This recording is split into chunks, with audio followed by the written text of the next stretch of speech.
ప్రకృతి సౌందర్యంతో పర్వత శ్రేణులు, పెన్నా, పాపాగ్ని వంటి పుణ్య నదీ ప్రవాహాలు, అరణ్యాలతో కూడిన సుందర భూమి కడప జిల్లా.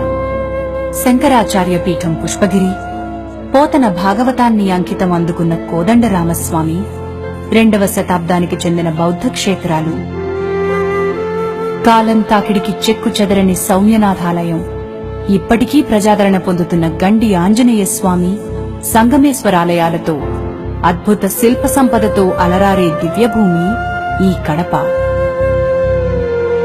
మౌర్యులు, శాతవాహనులు, చోళులు, పల్లవుల నుండి బ్రిటిష్ వారి దాకా చారిత్రక ప్రాధాన్యతను సంతరించుకున్న గండికోట, సిద్ధవటం వంటి కోటలతో ఘనతకెక్కిన వీరభూమి ఈ కడప.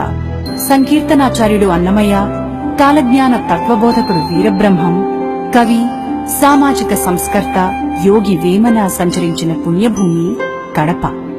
సత్యం, శివం, సుందరం కలిసి విలసిల్లిన సిద్ధభూమి ఈ కడప జిల్లా. రండి చూద్దాం.